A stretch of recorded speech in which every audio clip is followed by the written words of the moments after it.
resume? Yes, at the time the House was going on break, we had the Isoka Member of Parliament, Ms. Margarina Kaponda, who was presenting a motion that this House to adopt the report of the Committee on Health, Community Development and Social Services on the performance audit of the Auditor General on the prevention and control of non-communicable diseases in Zambia 2027 to 2022 for the third session of the 13th National Assembly, laid on the table of the House on Tuesday, 12th December 2023. So when the House resumes business shortly, we expect her to continue from where she ended. And the House has so far considered 7 questions for oral answer under Standing Order 74, and 2 questions for oral answer have lapsed because the members of Parliament were not present in the House. This is question number 206, which was supposed to come from Kapoche, Member of Parliament, Mr. Lakson Lungu, and question number 209, which was supposed to come from Gwembe, Member of Parliament, Mr. Tyson Simu Zingivi.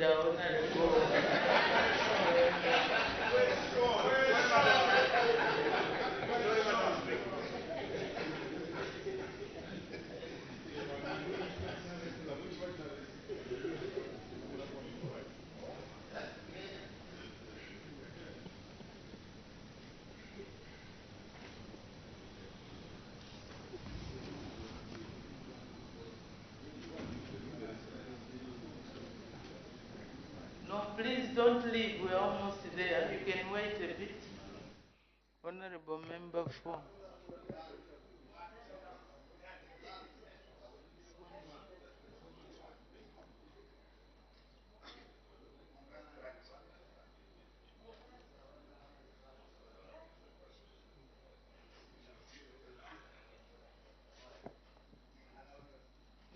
Can we settle down, honorable members?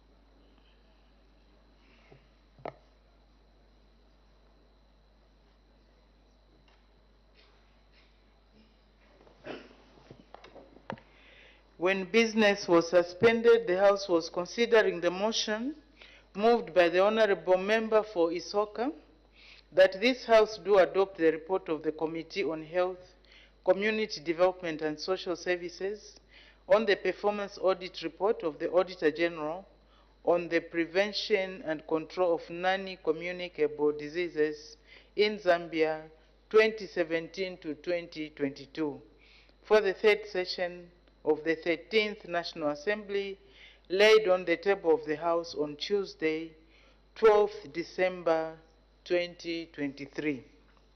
The question is that this House do adopt the report of the Committee on Health, Community Development and Social Services on the performance audit report of the Auditor General on the prevention and control of non-communicable diseases in Zambia 2017 and to 2022 for the third session of the 13th National Assembly, laid on the table of the House on Tuesday, 12th December 2023.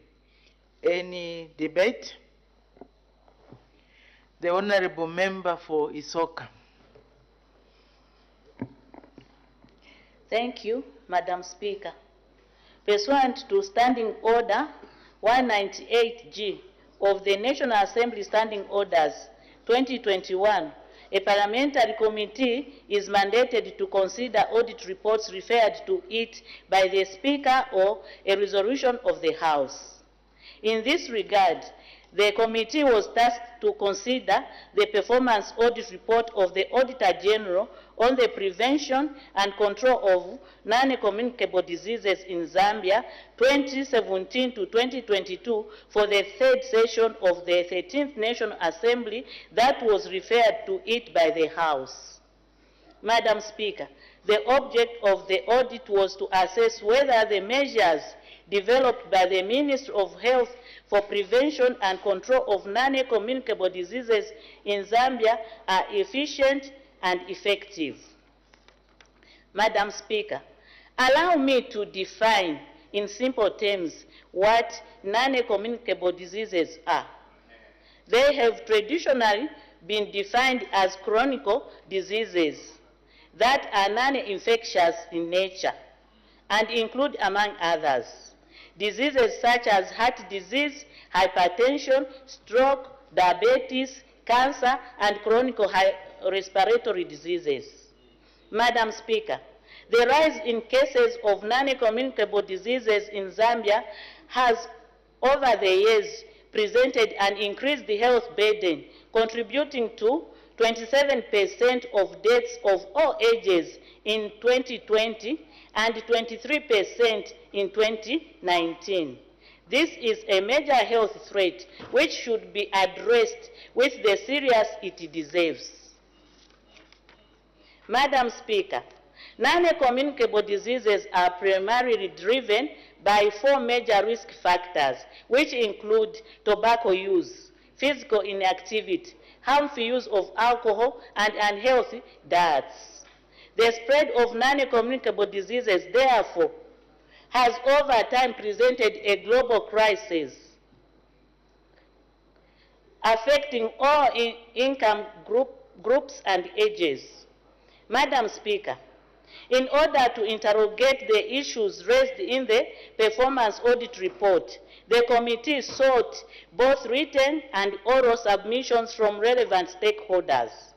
The House may wish to note that stakeholders who appeared before the committee expressed concern that key policies in the prevention and control of non-communicable diseases are more inclined to their control and not prevention.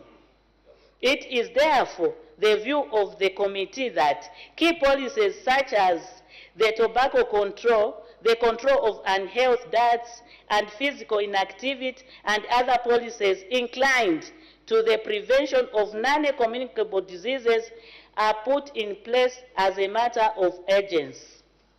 Madam Speaker, the committee is further concerned that despite the development of the national alcohol policy, the implementation of prevention measures on alcohol and tobacco use is still a challenge due to poor enforcement and weaknesses in the law.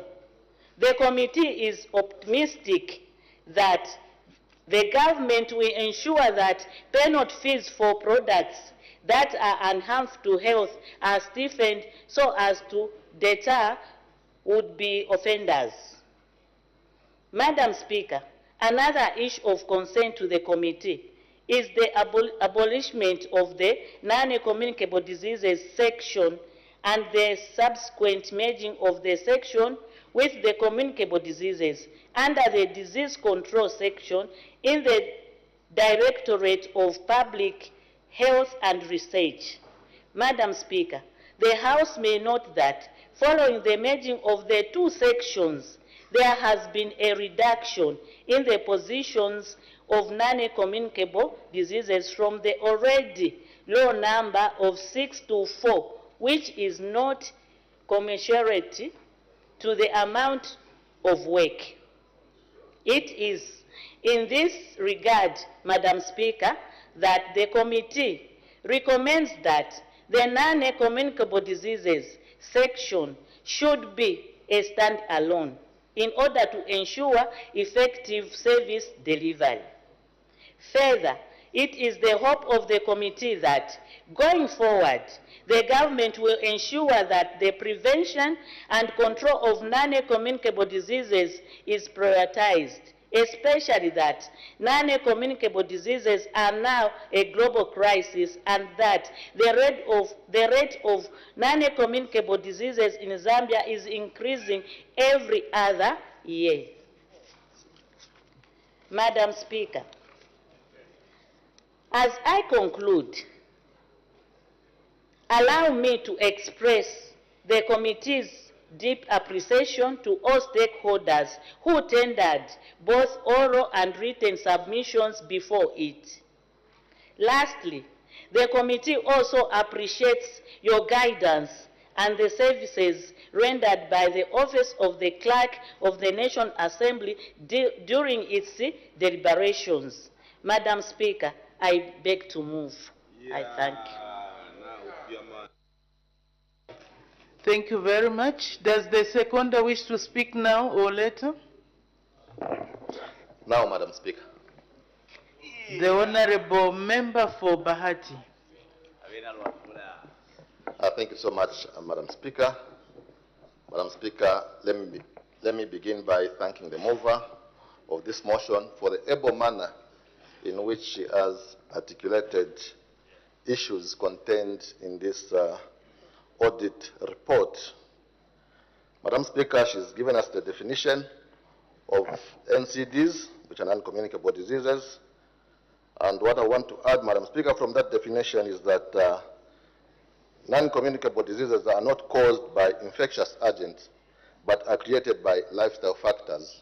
In other words, Madam Speaker, these are commonly referred to as lifestyle diseases. And Madam Speaker, these are typically chronic and long-lasting. Madam Speaker, the movers highlighted quite a number of examples of diseases under NCDs. I would want to add a bit, Madam Speaker. The NCDs include cardiovascular diseases, cancer, diabetes, asthma, and injuries from road traffic accidents. Madam Speaker, NCDs are associated with lifestyle factors such as alcohol abuse, tobacco use, and unhealthy diet and physical inactivity. Madam Speaker, NCDs account for 43% of global disease burden and 60% of deaths globally. Madam Speaker, allow me now to just highlight the health impact of NCDs in relation to alcohol abuse. Madam Speaker, alcohol abuse results in liver disease, cardiovascular diseases, certain cancers, and mental health disorders. Consequently, Madam Speaker, these NCDs such as CVD, cancer, and diabetes are causes of morbidity and mortality in Zambia. And Madam Speaker, this poses a huge challenge to our public health sector. Madam Speaker, if you go to our compounds, I'm happy that the Minister of Local Government is here, bars and taverns, Madam Speaker, open as early as 6 hours in the morning. Madam Speaker, in the past there was a ban on some alcohol that was packed in small sachets. Madam Speaker, this has changed a bit, but now that cheap alcohol is packed in small bottles. And Madam Speaker, you buy it at as low as 2 kwacha or 5 kwacha in some compounds. And you find, Madam Speaker, each time I get on a minibus coming for work, I see, Madam Speaker, people carrying those small bottles in their pockets early in the morning. And Madam Speaker, Minister of Local Government should come to our aid and we close some of these small bars. Madam Speaker, there are those of our colleagues that we've accepted in this country that have come from a neighboring country. Madam Speaker, they run tuntembas. Madam Speaker, tuntembas in English is a spaza, small spazas. Madam Speaker, and those small spazas, they sell alcohol. They even sell vegetables. So, Madam Speaker, we need the ministry in charge to help us in that regard. Madam Speaker, socio-economic impact of alcohol abuse. Madam Speaker, alcohol abuse results in heavy economic burden on individuals and family and the healthcare system in Zambia. Health expenditure, Madam Speaker, related to treating alcohol conditions and NCDs can strain the limited healthcare resources that we have. Madam Speaker, in the interest of time, let me address the issue of unhealthy diets. Madam Speaker, when I visited my family members in Southern Province, I was shocked that we were just eating beef products, Madam Speaker, on a daily basis. And when I asked that, how come we just consume beef at this house, I was told, Evadala, Kuriavio, good mirire. And that is not good mirire, Madam Speaker, to our brothers. It's unhealthy. You know, we should go back to our old traditional foods, Madam Speaker, foods like ubusala, sindambi, ritapi, such foods, Madam Speaker. Within Kuvala, where we come from, I think these are foods that we should go to, and these are foods that we should be talking about, Madam Speaker. Madam Speaker, on injuries resulting from RTAs, Madam Speaker, these are also on the increase, Madam Speaker, as a result of our bad roads. Madam Speaker, the road from here to, from Lusaka to Kitwe is a death trap, and we're losing so many lives. It's causing so many morbidities. The road, Madam Speaker, from Mansa to Kashikishi is a death trap. So many lives are being lost almost on a weekly basis.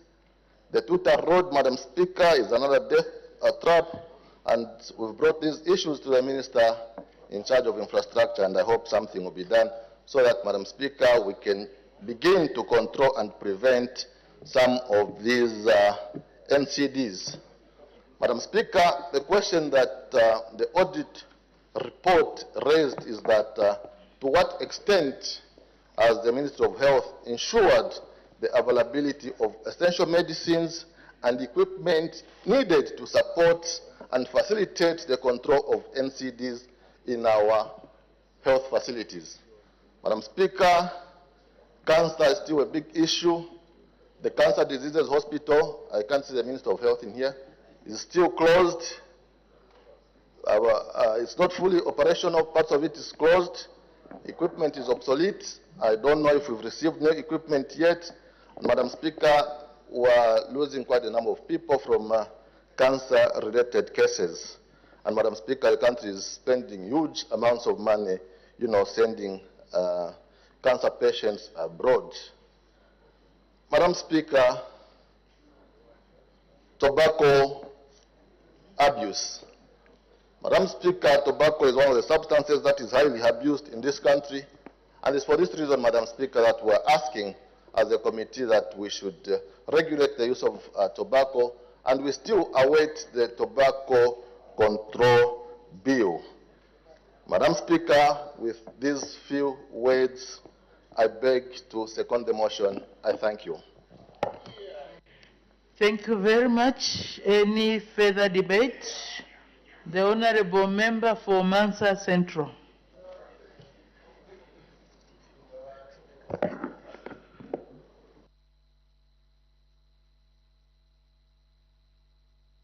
Madam Speaker, thank you for this opportunity to contribute to the debate on this very important report that your committee has brought to the floor of this House on non-communicable diseases as picked out in the Auditor General's report 2017 to 2022.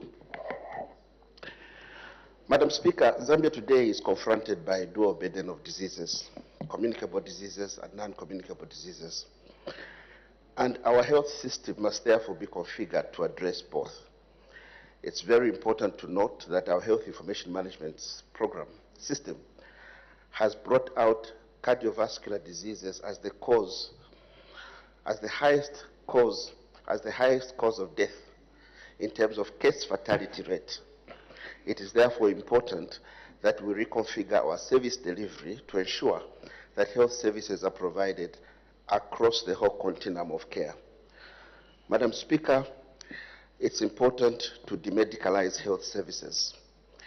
In a functional health system, our focus should be on health services for everyone, universal health coverage. When we talk about the core objective in this functional health system, we're talking about service delivery. Madam Speaker, service delivery should not be limited to treatment of diseases when people are ill, but should start from promoting wellness, preventing diseases. Then we treat, then rehabilitate, and then palliative health care services if need be. Madam Speaker, the challenge we see today is that when we are planning for health services, we focus a lot on buying medication, focusing on curative services, and infrastructure for curative services. But we have reduced the focus on health promotion, empowering people with knowledge on how to avoid non-communicable diseases. Non-communicable diseases, Madam Speaker, will be avoided if we sensitize the public adequately on responsible consumption of alcohol, stopping smoking, physical activity, ensuring that we do not create NCDs in the kitchens, that is, proper diets. Madam Speaker, if these factors are emphasized in our health promotion programs, we will save money. We'll have less people suffering from hypertension, less people having strokes, less people having cancers. Madam Speaker, I want to address one major factor in the Ministry of Health today. The Health Promotion Department that focused on empowering people with messages on how to be well, on how to prevent diseases, has been abolished, reduced basically to a small unit. The NCD department is also very, very minuscule in its stature. Madam Speaker, we will spend a lot of money in reacting to diseases, NCD in nature, in our hospitals. Let us get back to our drawing board. The health system must be reconfigured to address non-communicable diseases. Cardiovascular diseases are the highest cause of death in this country. Let us invest money in health promotion. Let us prevent these NCDs. We invested in the National Heart Hospital to ensure that those who cross the line and we failed to prevent NCDs and they have cardiovascular diseases, we're able to treat them. It's extremely costly. But if all our social media platforms, our various communication channels, our various opinion formers in the communities, the church, the traditional leadership, are empowered with information, we will prevent NCDs. Madam Speaker, we won't sit idle. We shouldn't sit idle when the highest cause of death in the middle-aged, the rising social middle class, is hypertension and strokes, diabetes. The number of people who develop diabetes, then kidney failure, and stop being productive and succumb to death, too high. These are the breadwinners. We are reversing our own economic gains. We must address our health system urgently and ensure that, one, we re-engineer the structure in the Ministry of Health to reinstate the Health Promotion Department in its full form and ensure that premium is placed, resources are appropriated for health promotion. This way, we will protect our people from public health hazards such as hypertension. Madam Speaker, universal health coverage demands that we invest human capital, appropriate infrastructure, medicines, and vaccines. We need to invest enough resources in public health security.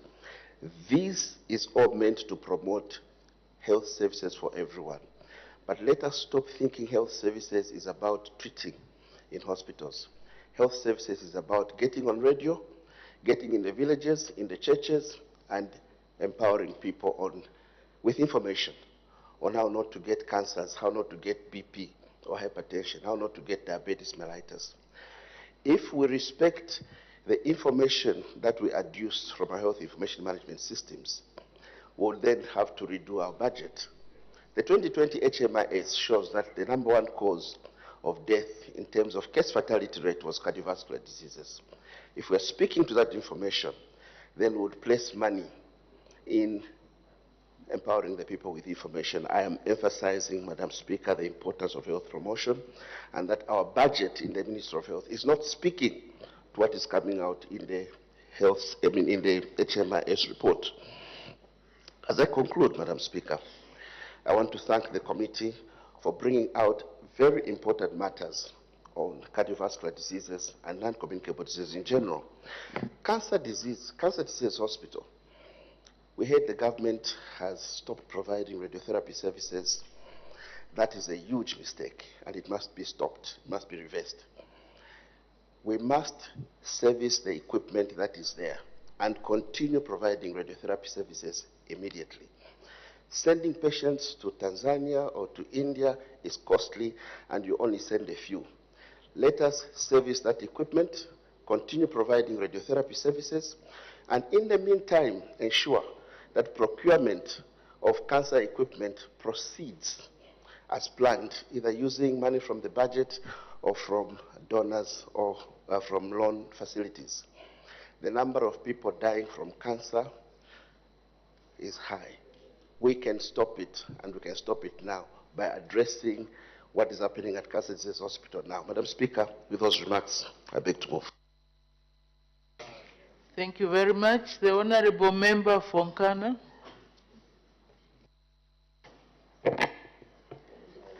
Madam Speaker,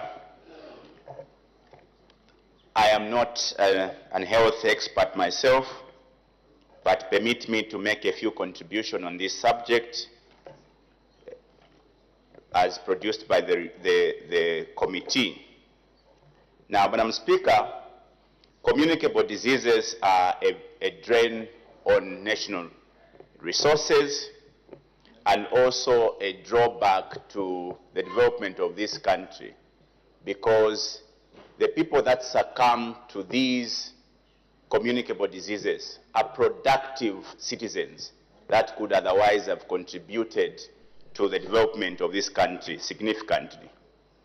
Now, as is stated by my elder brother, Honorable Dr. Chilufya Chitalu, service delivery does not simply relate to treatment, but as well as prevention. Madam Speaker, a number of these communicable diseases that have been cited permit me to focus on two, namely cancer as well as hypertension.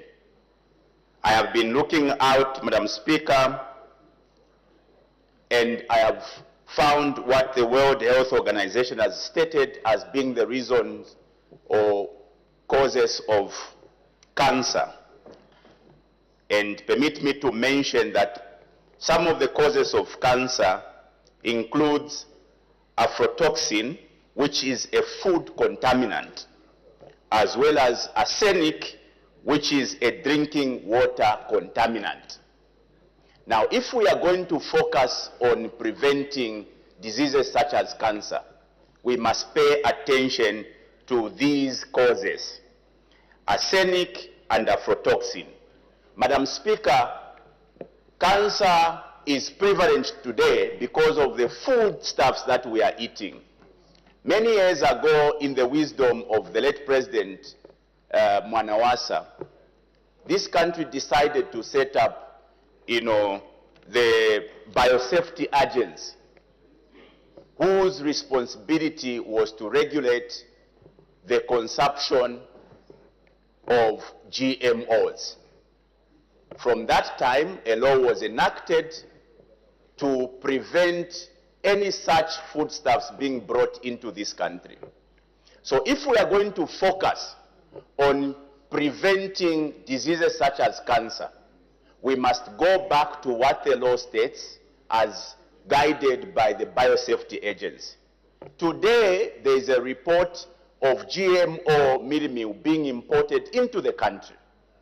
Now, there is speculation to the effect that this GMO is finding itself on the market. Honorable Member for Nkana, it's better to be factual. Do you have any evidence to show that there is any GMO being imported into the country? Yes, Madam Speaker, I have evidence. The Permanent Secretary in the Ministry of Agriculture did write a memo to ZRA to authorize the movement of GMOs. I will give it to you on my phone. Since no, that is not sufficient. Please, you should have prepared yourself, Honorable Member, if you knew that we are going to raise it, by ensuring that the document is, if not original, you comply with the standing orders on how a document can be laid on the table. Otherwise, you cannot quote from a document that is not before the House.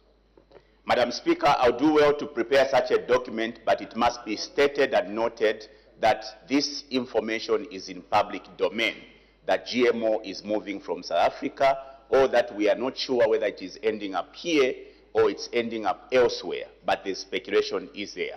Now, my point, Madam Speaker... That is the point, Honorable Member. as Parliament, maybe you can take your seat as I guide. We cannot rely on speculation. We need to rely on factual, on facts. You have to be factual in your debate. I have no problem in allowing you to lay the document on the table, which states that GMO is being imported in the country for the use of the country. Otherwise, please stay away from that line of debate. Madam Speaker, as guided, I will produce that letter from the Permanent Secretary to the effect of GMOs being imported, and I'll bring it to the House. Madam Speaker, so my point exactly is that we must pay attention to issues that are causing these diseases, as well as prevention of these diseases. The sad situation today, Madam Speaker, there are a number of citizens today that have been turned back home to go and continue nursing cancer diseases because of the machines that have broken down at the cancer disease hospital here in Lusaka. Madam Speaker, in the wisdom of the people that decided to set up the cancer diseases hospital, it was to mitigate the challenge that citizens have been facing to go and look for treatment or to go and access treatment. And we are all aware the cost of accessing the treatment for cancer patients is astronomical, and the country cannot continue sending patients to countries outside for such treatment, which is why I think that a responsible government has to do one thing, namely to go and secure more equipment as opposed to spending much money to send people out for treatment. And most people are being turned away. They have no opportunity to be sent out. Madam Speaker, today as I make this contribution, I commiserate with the people in my constituents, in Nkana in particular, trading at Sokone Market. Because, Madam Speaker, one of the communicable diseases, as highlighted by the mover of the motion, is hypertension. You may want to know what causes hypertension. Madam Speaker, part of the causes of hypertension is stress. Madam Speaker, stress is caused by many factors.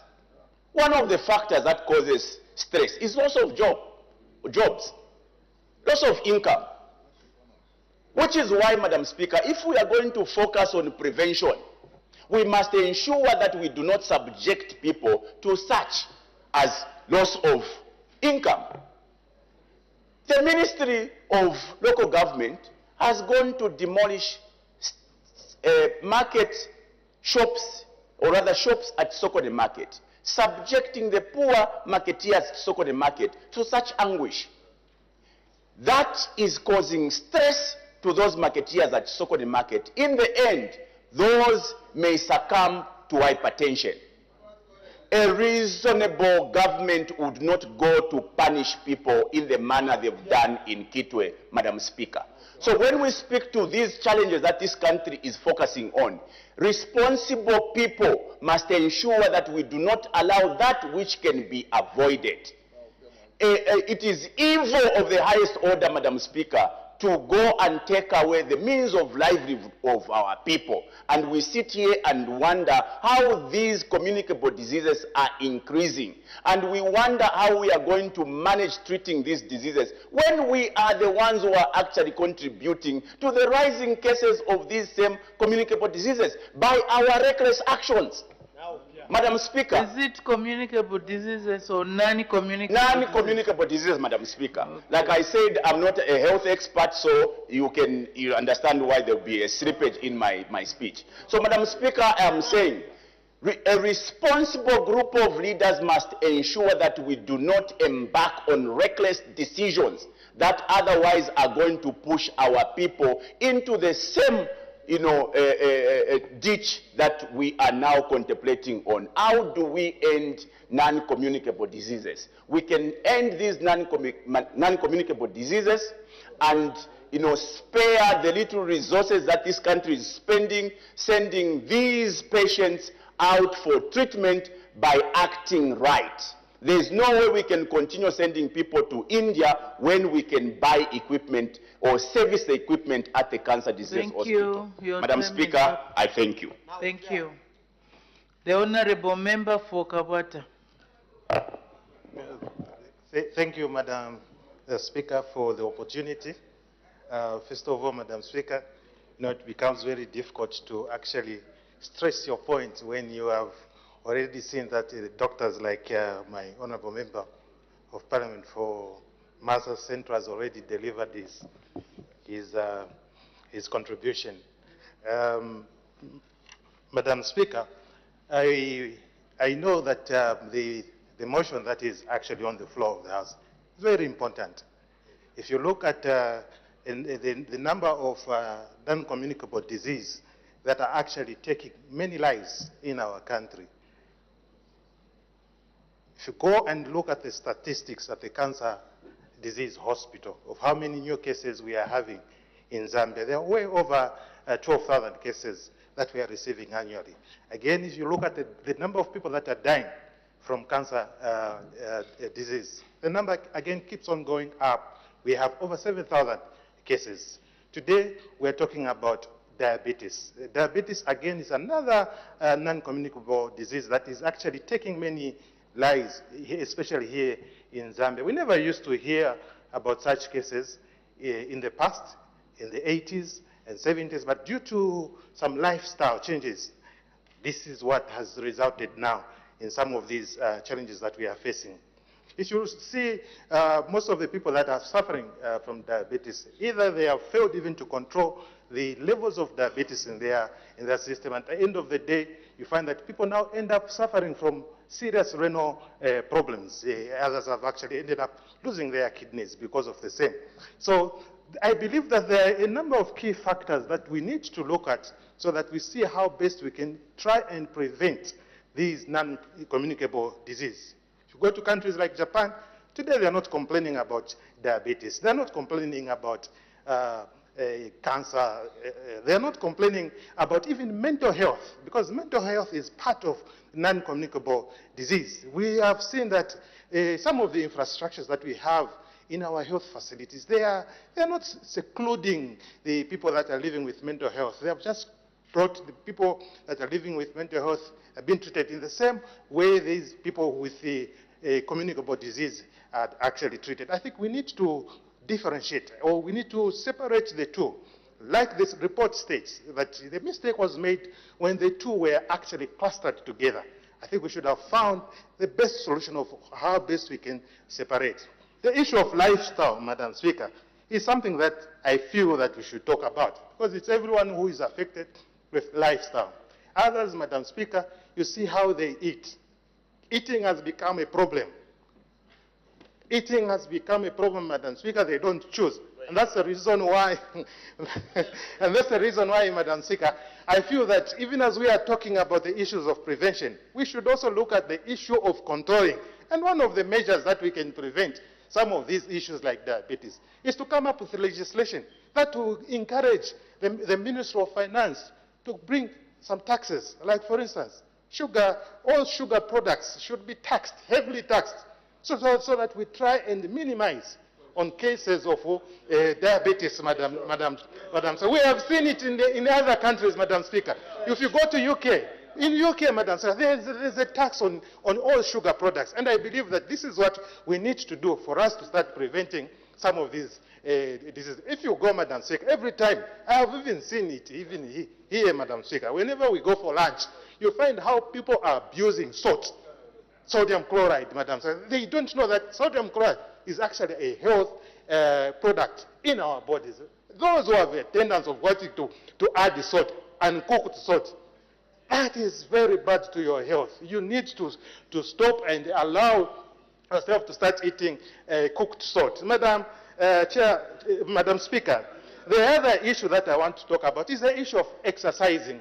Exercising, I think, is one of the things that can assist us to reduce some of these non-communicable disease. If you look at my constituency, Madam Speaker, we have actually embarked on a massive project. We want to start now building sports facilities in our different wards. The reason why we are doing that, because we want to have a health society within our constituency. Once we have that, then it will be easy for us to be productive. Exercise, my members of parliament. This is what we need to be doing. There's no way, you just get on a car, then next again, you get to, there is need for us to start exercising. We need to start exercising, Madam Speaker. The other issue that I want to talk about is the issue of alcohol. We have seen the levels of abuse of alcohol. Today we are grabbed or talking about the issues of junkies. And the reason why we have some of these junkies, it's because of the same issue of alcohol abuse. Today you go to Chainama, you go to Ndola Central Hospital. Most of these people that are actually suffering from mental health, it's because of the levels of intake of alcohol. We have children of prominent people in society that are admitted to Chainama. Why is it so? It's because of people failing. Sorry, Honorable Member for Kabata, there is a point of order. Honorable Member for Dudumwezi, what's the point of order? Madam Speaker, thank you very much for giving me this opportunity. And I want to apologize to my colleague who was debating. I think the House, Madam, knows that I'm one of those who are very active in terms of exercises. But is it in order not to mention that we had a very nice gym and parliament, and immediately the PF came, it disappeared. Is it in order not to mention that, Madam Speaker? My point of order is premised on 65. Are you in order not to mention that we had a gym, well equipped? Immediately the PF came into power, it disappeared, and no one knows where the equipment went. I thank you, Madam Speaker. I'm sure the Honorable Member for Kabata is in order to debate in the manner that is debating. It's important that we all exercise, actually. So the issues of the gym, something that we have to look at. But as the Honorable Member for Kabata was debating and talking about eating, I couldn't resist looking at his stomach and was wondering whether he's also watching what he's eating. So the Honorable Member for Kabata is in order. May he continue? Thank you, Madam Speaker. Actually, I go to the gym, Madam Speaker, and I do a lot of exercise. But allow me to talk about now the control measures to control the non-communicable diseases, Madam Speaker.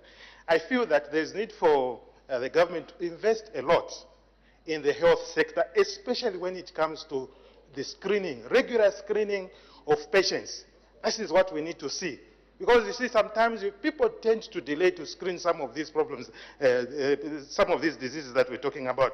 Again, it's the other issue that I feel I should mention is early detection or diagnosis. You need to diagnose some of these cases, like, for instance, cancer or even diabetes. Because if you delay to diagnose some of these diseases, then you find that it will be hard for somebody actually to be treated. The other issue that I want to talk about is the issue of early treatment, whether in cancer, diabetes, or those that are afflicted with cardiovascular disease, such as stroke and the heart attack. There is need for us to start early treatment, Madam Speaker. The other issue that I want to also raise is the issue of putting up regulations, Madam Speaker. Because we see some of these foods that we are importing in our country, some of them, they're actually a health hazard to our bodies. For instance, some of these canned foods that we are eating, Madam Speaker, they are not actually fit for human consumption. They end up opening some cancer cells. I believe the doctor who's here can even actually agree with me. These canned foods that you see around, I think we need to start discouraging people from eating some of these canned foods. That's the reason why health promotion or health messages in public should be disseminated, whether it is a parliament, whether it is in schools, whether it is in markets. We need people to understand that they need to live a healthy lifestyle. Madam Speaker, with these few messages that I have, I want to support the report that is on the floor of the House. Thank you very much. The Honorable Member for Shuangandu. I appreciate, Madam Speaker, the chance given to make a few comments on the motion moved by Honorable Nakaponda. So, sincere apologies, Honorable Member for Shwangandu. There is a indication for a point of order from the Honorable Member for Solwezi East. What's the point of order, Honorable Member? Thank you, Madam Speaker. I raise a point of order. First of all, in the Bosch, which you didn't recognize. Pursuant to our standing order. I was paying attention to what the Honorable Member for Kabwata was saying. I didn't look on my left. Thank you, Madam Apologies. Speaker. The member who had just finished debating was just, trying to talk about non-communicable disease, death, CNN activity, and so on, diet, without putting figures to what he was talking about. Because according to WHO 2023, they released the facts that 41 million people die every year out of this non-communicable disease. And out of that, 74% actually is the percentage of deaths globally. Meaning 41 million people are dying every year because of these non-communicable diseases. And when you talk about that, 86% of these are actually in low-income countries where Zambia falls. And we also see that 77%. Order, Honorable Member. Is that a point of order or a manner of debating? Madam Speaker, I'm just adding the figures. So I can give you time because we are doing another round. So there's still time for you to debate, Honorable Member, if you so desire. You can bring those numbers. Well guided, Madam Speaker. Thank you. It was in order to trivialize, because this is a serious matter that is killing people worldwide, instead of just waffling without putting figures to indicate the significance of these non-communicable diseases. Was in order, Madam Speaker. I think the word waffling in the context that it was used should be withdrawn. I withdraw, Madam Speaker. And apologize to you. And I apologize to my honorable member. Okay, so. Thank you. So the honorable member for Kabwata was in order to debate in the manner that he did. Unfortunately, he didn't have the figures to support. In that vein, I would encourage honorable members, as you debate, please visit our research department to provide you with the necessary data. And then you'll be able to substantiate your debate with some numbers, percentages, statistics to support your debate. So the honorable member for Kabwata was in order. May the honorable member for Shwangandu continue. Thank you so much, Madam Speaker. Before my colleague rose on point of order, I was just beginning my debate. And in continuing my debate, I want to acknowledge the fact that indeed these non-communicable diseases are attributed to lifestyles. And I will ride on the debate from the chairperson and Dr. Chief and other colleagues. But Madam Speaker, I know that my colleague has just left, the one who talked about having a training facility where you can exercise. And I know through the tours you have done, there is something you are trying to do. But what I want to dispel is the aspect of how that gym, which we found in one of our rooms at the motel. As you know, Madam Speaker, you are overwhelmed with space to accommodate your members. That room was very small, and we only had a treadmill and a few pieces of equipment. So it was converted to accommodate one of your members. So it's not correct that it was discarded without taking due interest. But we know how much we are putting effort, Madam Speaker, to try and establish this gym so that it can help honorable members. Madam Speaker, I know that most of my colleagues, especially Dr. Chufa, lamented about the issue of cancer disease hospital being closed. Where I come from, Madam Speaker, we say, apakomaila nondo nishipali ulema. Simply meaning that when people repeatedly lament over one concern, it means there is a very serious root cause that needs to be addressed. Madam Speaker, we who represent our poorest of the poor, the have-nots, from the rural areas, we know how our people are facing challenges. Yes, we heard about the interim measure where the government announced that cancer patients can be evacuated to Tanzania. And government only announced that they would be meeting part of the cost, even for those that could be evacuated. So it's a big challenge that requires immediate attention, Madam Speaker.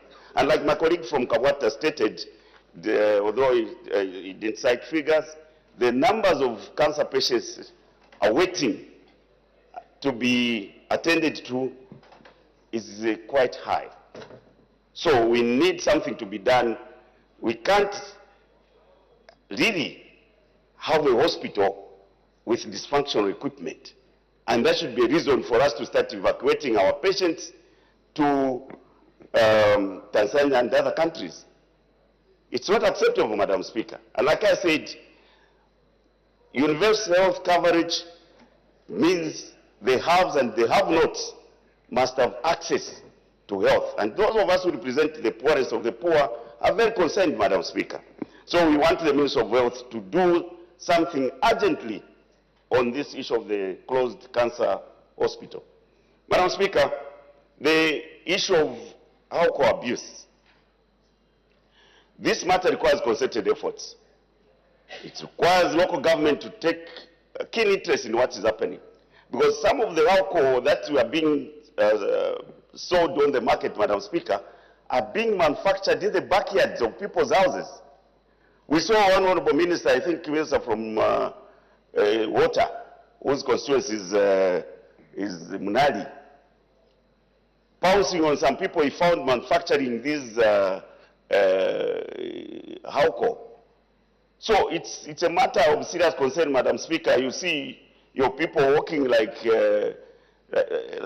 non-human beings after consuming these illicit drinks. Honorable member, when you say my people, are you referring to the honorable members? Our people, Madam Speaker. Okay. Because we represent everybody, and even those drunkards who are feasting on these illicit drinks. So it requires concerted efforts, Madam Speaker, to be addressed. The other issue, Madam Speaker, which your report highlighted, is the aspect of road traffic accidents. Madam Speaker, road traffic accidents are claiming lives every day, in large numbers. I think a week ago we lost a young man, a pilot, under 30 years on Great East Road, here. Young man with full of life. And many, we have recorded Great East Road, it's the same. I saw the Minister of Transport responsible for transport here. There are certain things we can do, Madam Speaker, to cut down on these RTAs. The reason why those who are authorized to drive motor vehicles are required to renew licenses, for example, is not just by purpose of making, getting revenue out of that. It's for the purpose of keeping assessing these drivers' competence. Are they still able to be on the roads? Are they competent enough to be on the roads? These are some of the things that we can immediately start dealing with. Because recklessness of one driver who is incompetent to be on the road can cause so many lives can lost, Madam Speaker. And so we are calling upon the minister responsible for transport to be proactive in addressing some of these issues. And I'm happy the Minister of Water is in. He also needs to do a lot of work than just fighting cholera, which is preventable. The challenging issue, Madam Speaker, is on tobacco. Tobacco has been topical matter for a long time. And it has got no easy options.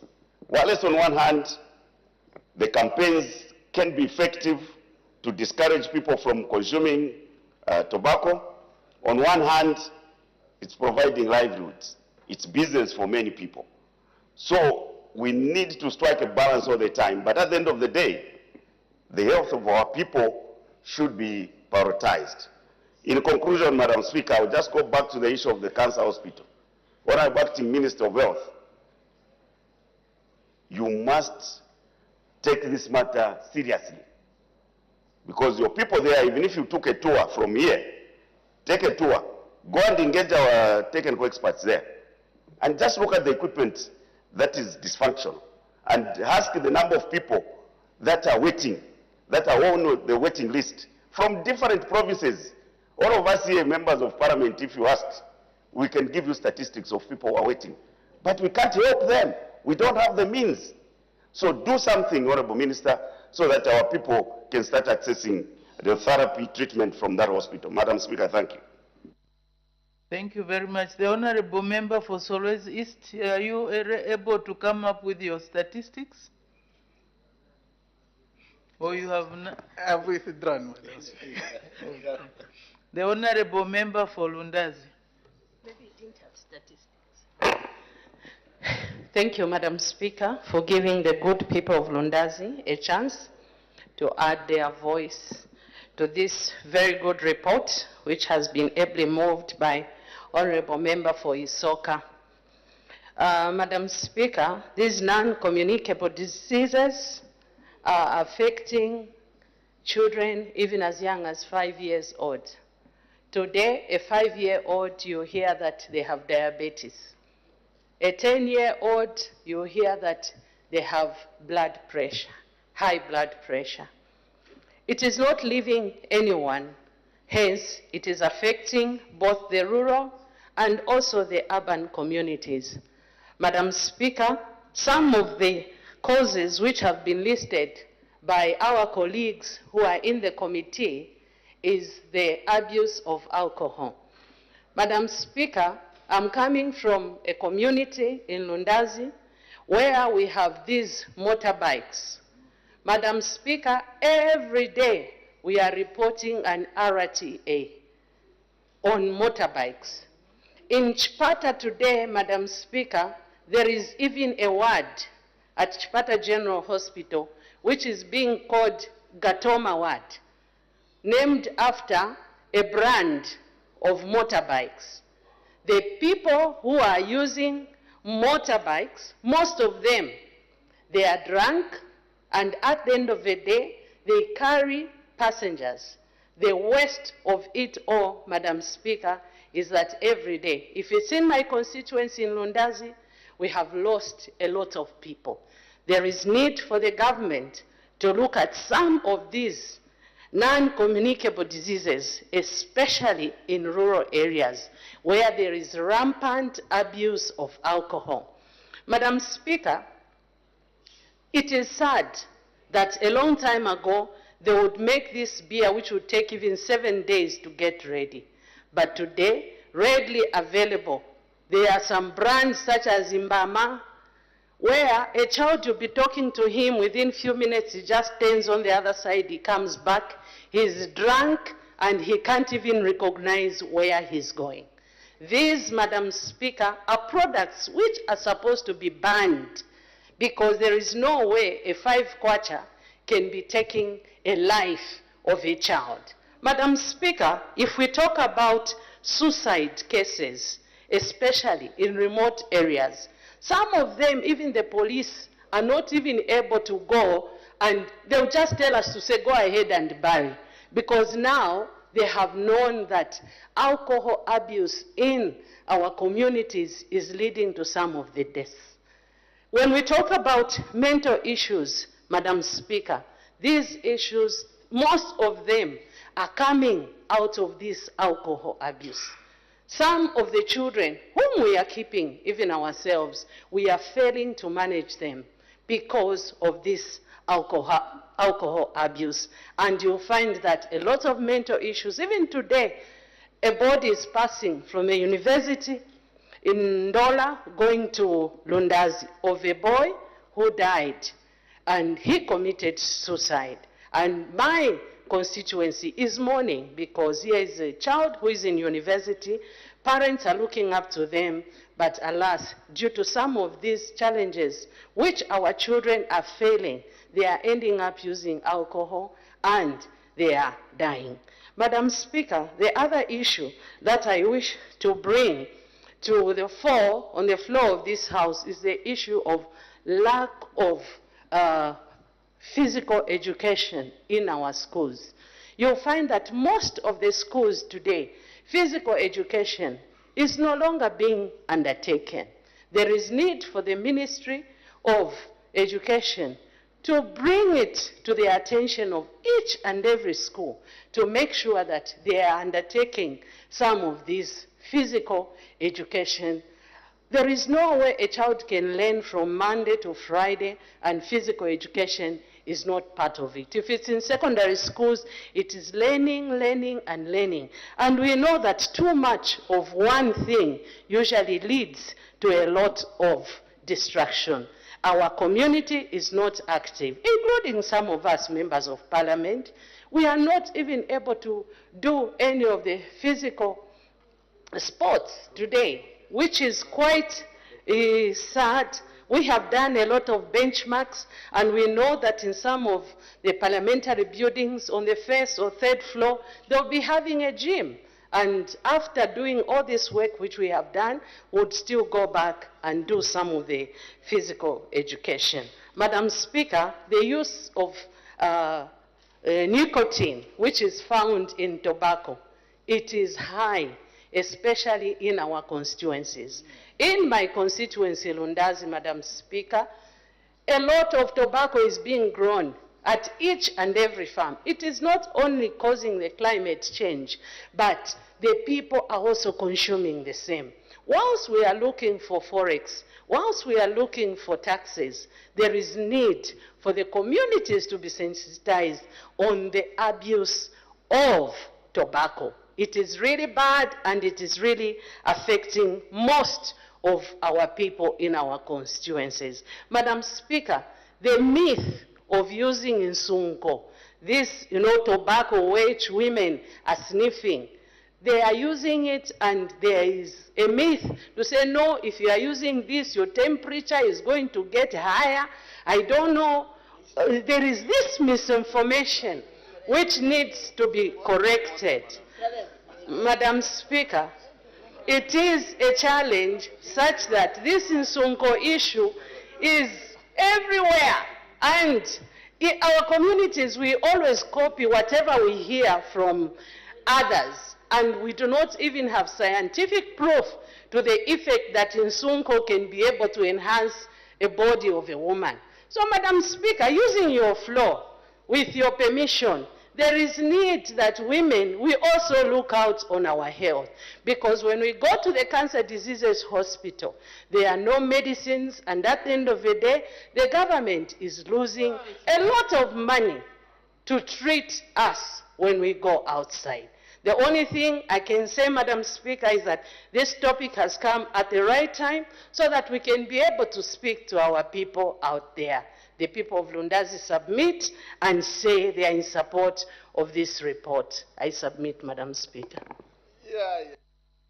Thank you very much. I was just wondering, temperature, was it malaria or something?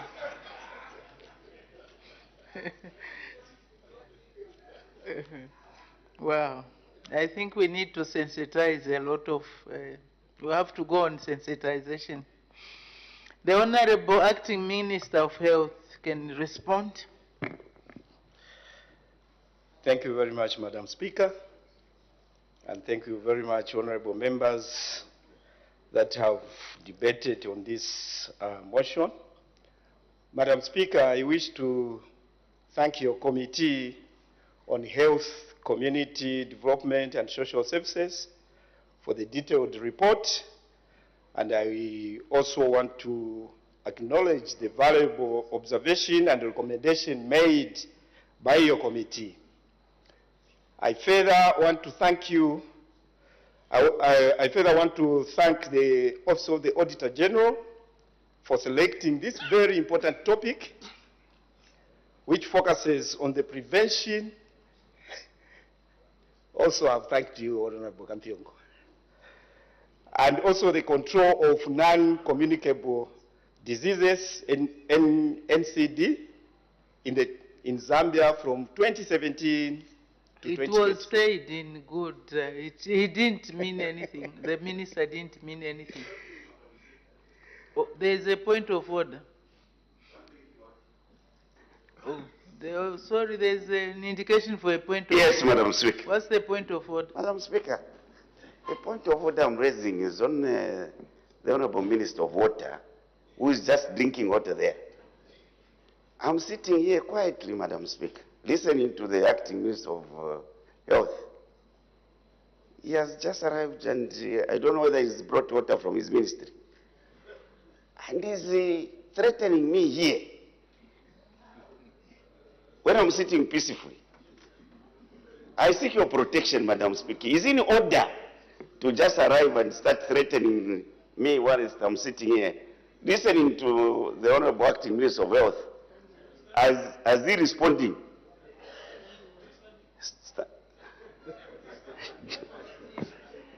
Order, let's make progress. I'm just as tall as you, Senanga. Order, let's make progress. Is it in order, Madam Speaker? I didn't see that. I don't know whether the act of threatening was through the drinking of water.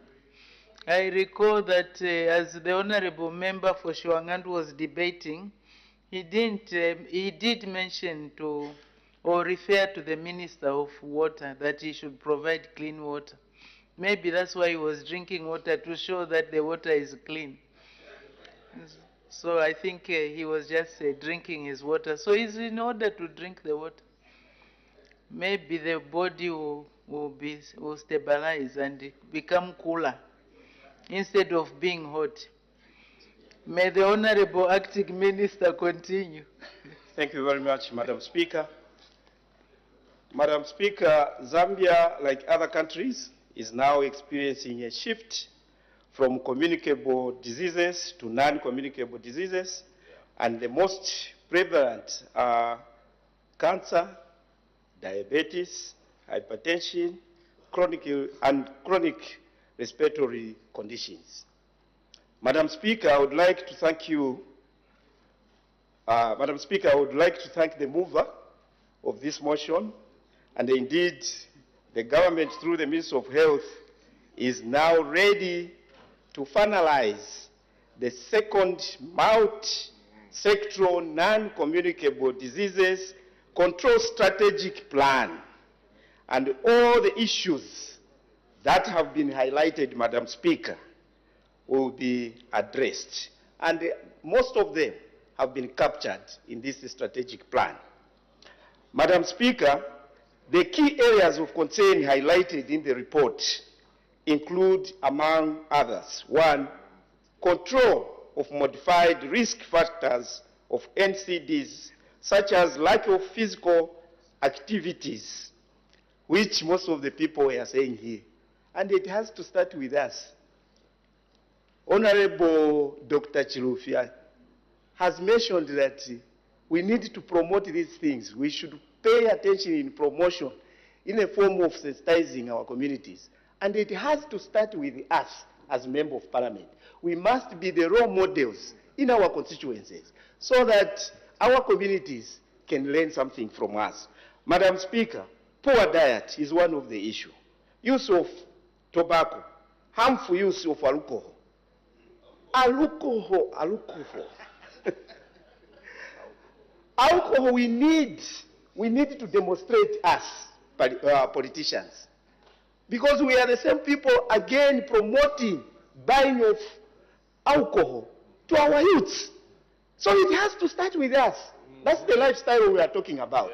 Yeah. So we must be the role models in our communities. Yes.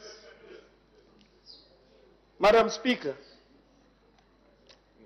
the other issue is consumption of tobacco products. We still have got some members of Parliament here who are in this category. Demonstrate in our communities so that we help our young ones. Because some of these things are learning from us. because we are key factors in our communities. So there in Kanyama, we need to demonstrate. Madam Speaker, in addition, government has been developing Madam Speaker, in addition, government has been developing the Tobacco Control Bill, and this bill has reached an advanced stage, and I wish honorable members to support this bill when it is presented in this parliament, so that we are able to regulate the tobacco consumption. It's our mandate, it's our duty. It's not just about government, but all of us. It is a teamwork, because all of us, we are government. So we need to work together to make sure that some preventions can be made in our country. And I wish, Madam Speaker, to state the other part. Early diagnosis and treatment of NCDs through strengthening of NCDs, clinic across the country, rehabilitation of the cancer disease hospital, whose procurement of the new equipment is now complete. I heard a number of you mentioning that the disease cancer department has been closed. The department has not been closed. It has not been closed. Patients are being attended to. So we shouldn't mislead people that they even get discouraged not to go to UTH, that they are not being attended. No. The unit has not been closed, and patients are being attended. 2, so that is the confidence I'm giving to members of parliament. Please encourage our patients. All the patients are being attended to by our experts. Number 3, Madam Speaker, the availability of medicine and medical supplies and medical equipment dedicated to treatment and control of NCDs. The increase... Order. Sorry, Honorable Minister, there is a point of order. Honorable Member for Mansa Central. What's the point of order?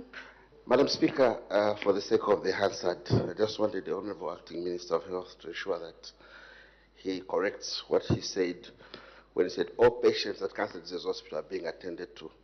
That's not true, because cancer diseases therapeutic services anchor mainly on chemotherapy and radiotherapy, and there are no radiotherapy services at Cancer Disease Hospital today. So it's not all that are being attended to, and I think that's a very important correction. Madam Speaker. So the point, Honorable Minister, is that there are some patients who, for lack of equipment, cannot be attended to. So it's not all the patients who are being attended to. Only some are being attended to. Others cannot be attended to on account of the equipment being obsolete. But we are happy to hear that the procurement has been completed. You may proceed, Honorable Minister. Thank you, Madam Speaker. What I meant, Madam Speaker, is that even those who requires the other treatment are being attended by transferring them to Tanzania, because treatment is being given to them through such kind of services that the government is providing. That is the attending I was trying to explain to my fellow members of parliament. Honorable Minister, the question is it everyone who comes, who is being taken to abroad to be attended, or some of them? Because I'm sure capacity would not allow, the financial capacity will not allow everyone to be taken at the same time. Maybe it will be safer to say some of them or most of them are being attended. I don't know. It's your ministry. You can state what the position is. Madam Speaker, thank you very much for that guidance. To give comfort to our colleagues that have raised that concern, Madam Speaker, some of these patients are given that consideration to be given the treatment. And we are on course to make sure that this concern, this serious concern, is attended to. And we, like I've stated, Madam Speaker, that completion of purchasing the new equipment is done.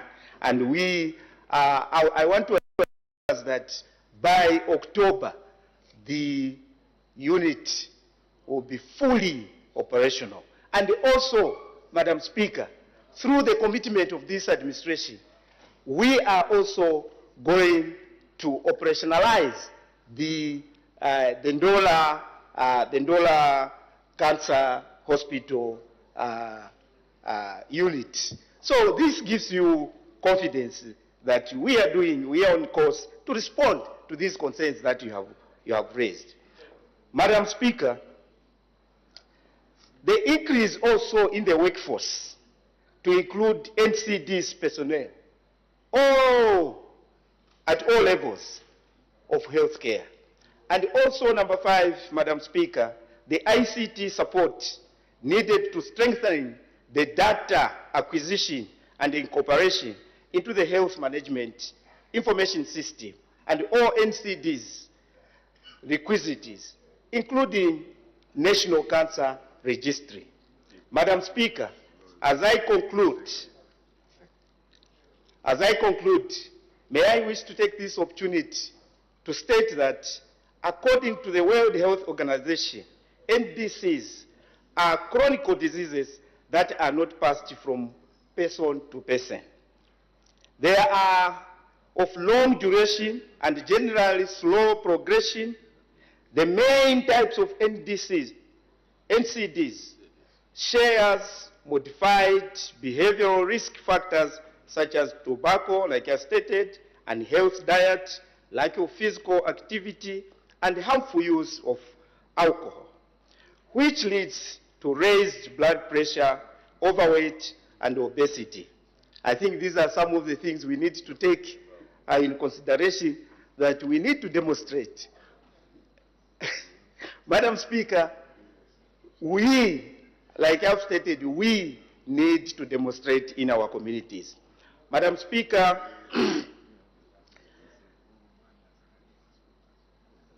NCDs continue to be an important public health challenge in all countries, including Zambia. And this administration is committed to make sure that we address these challenges that we are facing. Madam Speaker, I would like also to thank the mover and the seconder once again at this motion, and all honorable members that have debated, including Honorable Kampiongo, for all your contribution. And this administration has captured and has taken note of some of the issues that we have raised. And the administration is committed to make sure that these issues are attended to. And this is an assurance that in few months, things will not be the same. I thank you, Madam Speaker. Thank you very much. The Honorable Member for Isoka, winding up debate. Thank you, Madam Speaker. Madam Speaker, I wish to thank the following members of Parliament who have debated and made vital contributions to our committee report. Honorable from Mansa Central, Kabwata, Lundazi, Shuangandu, and Ikana. I thank you.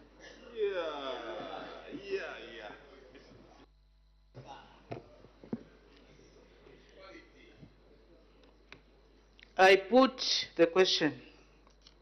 The question is that this House do adopt the report of the Committee on Health, Community Development and Social Services on the performance audit report of the Auditor General on the prevention and control of non-communicable diseases in Zambia 2017 to 2022 for the third session of the 13th National Assembly, laid on the table of the House on Tuesday, 12th December 2023. As many as are of that opinion say aye. Of the contrary say no. The ayes have it. The ayes have it. The question is resolved in the affirmative. The acting leader of government business, adjournment.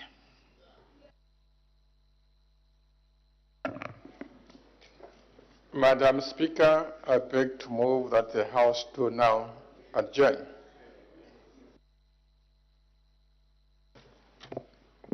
The question is that the House do now adjourn. Any debate? Any objection? The question is agreed to. The House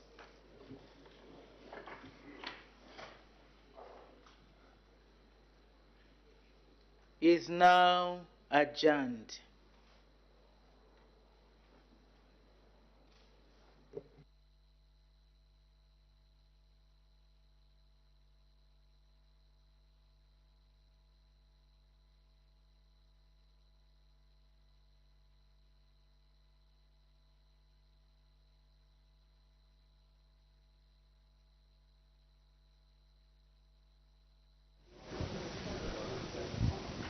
Thank you very much for staying with us on Parliament. Business for today has been concluded.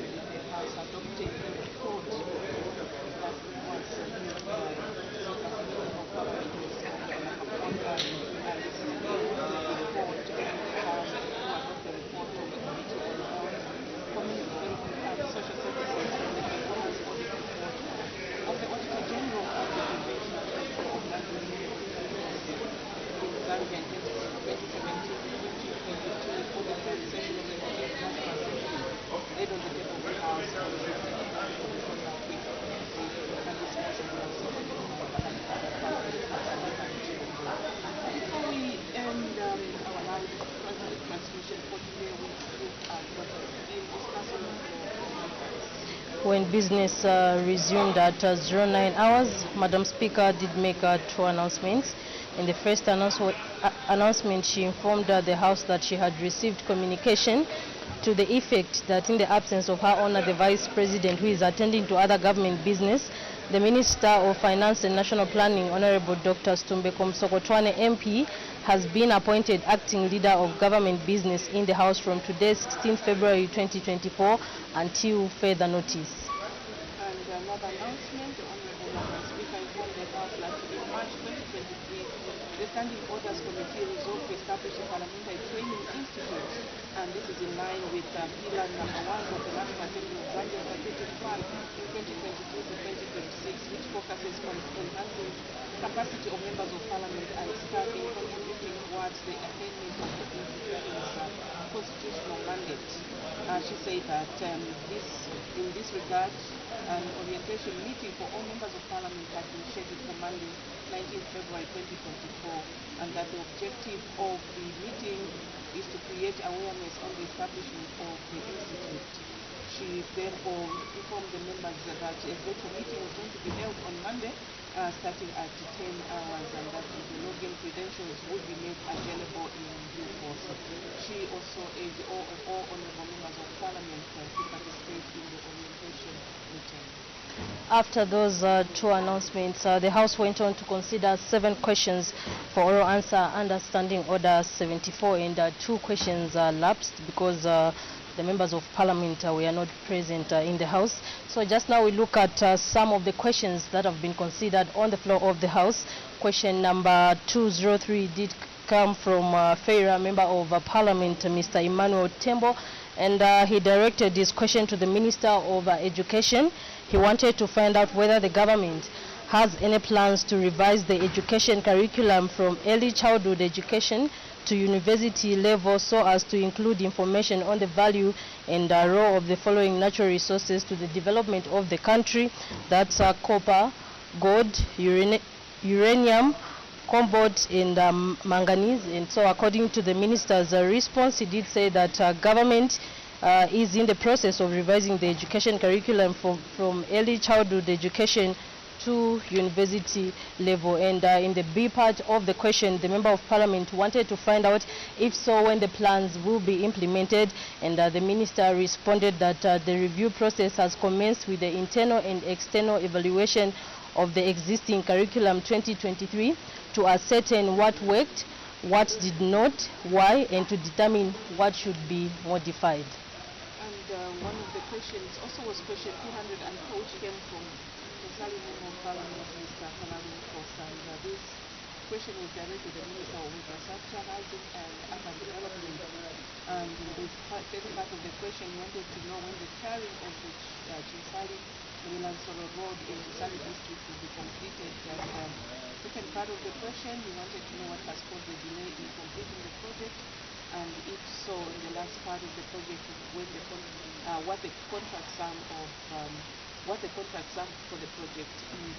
And in response to this question, the Minister of Infrastructure, Housing and Urban Development informed the House that this road will be tarred once the Treasury sources the required funds for the project. And part B of the question, the Minister did indicate to the House that the delay had been caused due to constrained financial space. And part C of the question, the Minister did inform the House that the sum was 352,303,160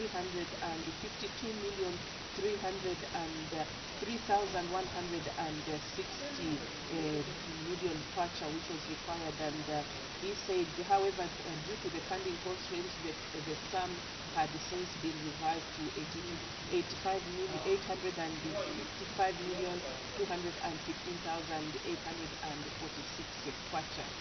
Another question came from Musanzala, Member of Parliament, Mr. Elias Daka. He directed his question to the Minister of Fisheries and Livestock. He wanted to find out whether the government has any plans to construct deep tanks in Musanzala parliamentary constituency, and the minister responded that in line with the decentralization policy, the government has remodeled its approach to the provision of deep tanks, and that deep tanks will not be constructed through central government, but will now be constructed through the decentralized functions of the general services at local level. In part B, he wanted to find out if so, when the plans will be implemented, and the minister responded that as alluded to A above, plans will now be determined by the needs of the communities. In part C, he wanted to find out how many deep tanks are earmarked for construction, and the minister responded that the number of deep tanks to be constructed will now be determined by the needs of the communities. And question 208 came from Mukushi North Member of Parliament, Mr. Chibuye, and he directed this question to the Minister of Green Economy and Environment. And the first part of the question, he wanted to know whether government has any plans to degazette part of Nyati forest in Mukushi district so as to establish a new burial site for Mukushi district, Mukushi township residents. And second part of the question, he wanted to know if so, how much land will be degazetted, and if there are no plans, why. And in response to this question, the minister did indicate that the government had no plans to degazette Nyati forest in Mukushi district to establish a burial site. And so those are just some of the questions that have been considered on the floor of the House today, Friday, 16th February 2024. From me, Matimba Mkua, my colleague Pauline Monga, our sign language interpreters Chola Kaoma and Jason Manda, and of course the entire production crew. Keep watching Parliament Television and have a blessed weekend.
grants. The figures are highlighted in the table below, Chair. On page 16, we have management responses.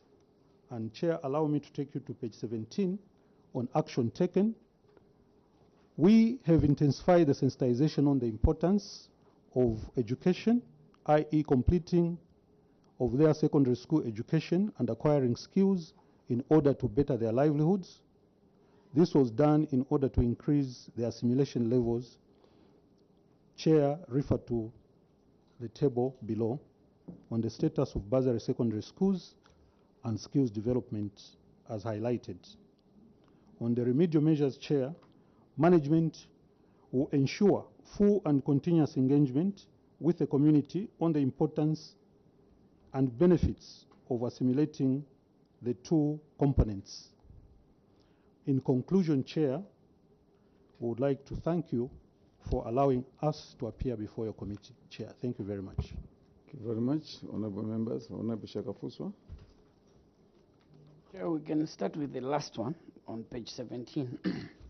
Page 17. Yes, I note that the assimilation levels for the bursary and skills and secondary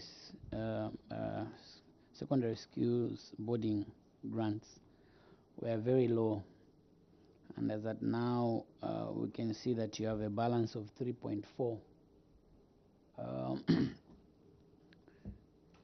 How much sensitization have you done in the district to enable our children take up the skills bursary, which is meant to change their lives? And secondly, what is the status quo of this unspent 3.4? Have you, as town clerk, now that you have the authority, varied these funds to an education function, desks, boarding facilities, or building a technical school? I submit, Chair. Thank you. Council Secretary. Thank you, Honorable Chairperson, for the question from the Honorable Member. Regarding the assimilation level, Chair, just to give you a picture of Lunga, Lunga is situated in the Bangweulu, in Lake Bangweulu. So it's a group of islands. The main islands are 5, and the smaller islands are about 22.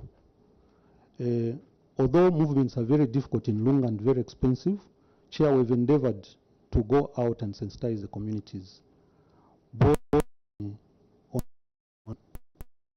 the system and also through the leadership on the ground, the WDCs, as well as the concerned people who are the would-be beneficiaries. That is what we've done, Chair. And just to indicate that all this is done using water transport, which can be quite costly, but we've tried our best. I'm just wondering whether you need a Land Cruiser there. Chair, that is a very valid question, and I've encountered it a lot of times. Currently, we have a Land Cruiser for CDF, which we use on land, because we can't stay in water throughout. Most of the administrative functions are carried out on land, especially in Sanfia, Mansa, and even as you see us here, we've used the same transport to come here. So we need it for other administrative functions on land, including checking up on our students in the various institutions where they're learning. But by and large, the catchment, the biggest catchment of your service is on water, right? I totally agree, Chair. Oh, I thought the ministry is here. Yes. They should consider more transport.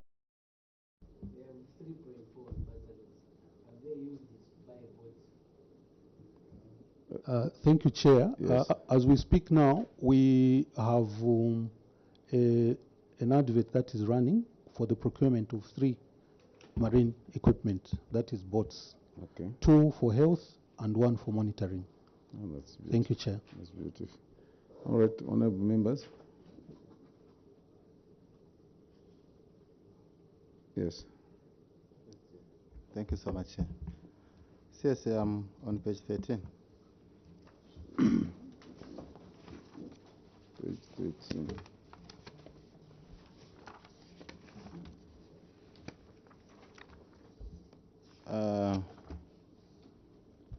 failure to spend. I know you have challenges, yes, but you still need to spend the money as it is supposed to.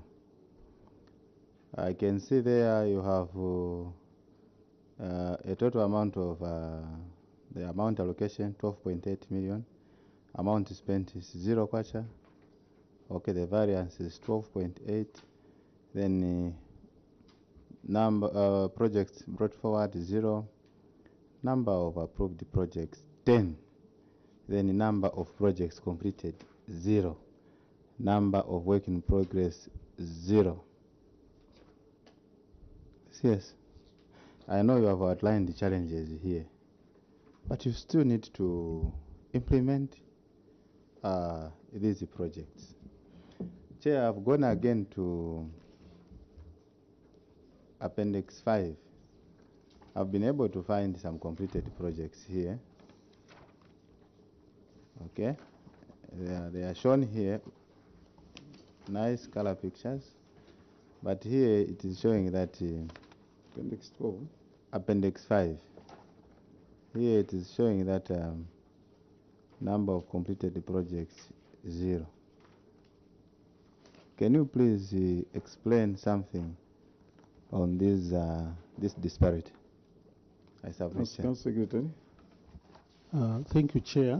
I'm aware that there was a question that was left behind on the variation, which I'll also answer. But with regard to the number of projects stipulated on the table on page 13, this is the status that the auditors found. And the appendix that has been referred to is the current status, where we've managed to complete a good number of projects, and they are ready for commissioning, Chair. I submit.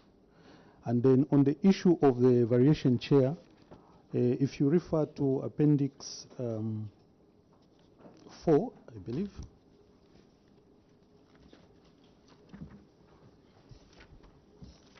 Appendix 4.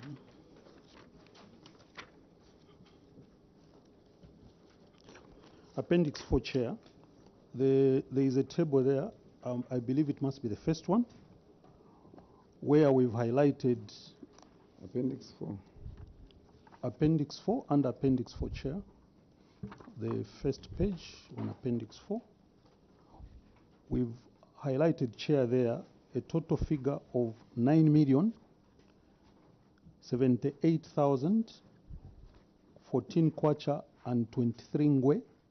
This, Chair, has since been submitted to the CDFC. As of 9th of this month, the committee sat and granted us permission to proceed with the variation. On the 26th of this month, we are presenting the matter to the provincial committee for approval, and then we'll proceed with the variation. Just to answer Honorable Shakafuswa's question earlier on, I submit, Chair. Thank you very much. Honorable, I hope you ask one question. Dr. Mwanza. Thank you, Chair. The first query, page 1. So, this project, the one by 2 classroom block, management is on remedial measures, is saying further management will engage with the Minister of Local Government and Rural Development, as Lunga district is unique, and it is our plea that it should be adequately supported through special grants in order to accelerate infrastructure development. How far have you gone with this plea, and what are you thinking of in terms of what special treatment should be given to Lunga, and what is your justification when we compare with the other districts in the country? Thank you. Council Secretary. Thank you, Chair. I'm very, very grateful for the question from the Honourable Member, Chair, and we take this as an opportunity as Lunga to just highlight the challenges that we face in Lunga. and especially with regard to a lack of key infrastructure. Chair, apart from the few solid structures that are being built under programs such as CDF, as well as a few offices that we have there, officers literally have no accommodation at the moment. Although I'm glad to report that about 20 houses will be completed soon, but Lunga is actually not in a very good position when it comes to infrastructure. Chair, when you look at communication infrastructure such as towers, we struggle to communicate. The network is very poor. You have to walk a distance to make a call. These are the kinds of infrastructure we need. We also need marine infrastructure, Chair. If you compound this problem to this extent, you realize, Chair, that the CDF can only do so much. Our plea is that a special research is done on Lunga, and a master plan is also put in place that is specifically funded by government in order to accelerate development. Chair, we've seen places around the world where towns are in the water, but the development is very attractive. Lunga, Chair, once I knock off from work, I just have to get in a boat home, and that's it. So Thank you. Thank you, Chair. I submit. Of a lot of. Chair, I just wanted to know the population of Lunga district. Yes. Chair, since I don't have the specific figure, the statistical figure is about 39,000, but the head count by health is about 61,000. Thank you. Thank you very much, Lunga. But there is on page 12, there is always something that we don't miss as a committee. We always check on the administrative component, how we are faring on it. We have realized that you are in negative. You are in negative as far as administrative component is concerned.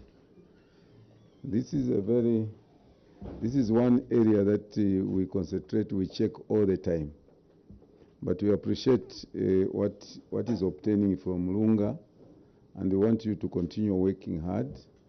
And it's our hope that actually come through in those many challenges that you have. I'm sure that the district administration have submitted to various ministries concerning the challenges that the district has. And we also we have seen that despite the challenges that you are facing, you are able to execute projects here and there. Whether you have those challenges, there are difficulties, just know that development square relies on you. And you are the people that are supposed to do what is expected of everyone across the country in these local authorities. We appreciate your appearance, and we can only wish you well as you travel back to Lunga. At this point, may I withdraw the immunity that was conferred on you and allow you to travel back. Thank you very much. Have a nice day. Thank you so much, Chair.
My eParliament mobile application. My eParliament is a mobile application developed by the National Assembly of Zambia in order to bring Parliament closer to you. You can download and install My eParliament from App Store or Play Store. Once installed, you can raise your concerns, provide your input, opinion and feedback on various projects or decisions being made in your constituency. On My eParliament mobile application, you can listen to Parliament Radio. You will have access to parliamentary documents such as bills and acts which are considered in Parliament. You will also have access to National Assembly social media platforms such as Facebook, Instagram and Twitter. You can also watch parliamentary debates live on our Download My eParliament now. My eParliament, bringing Parliament closer to you.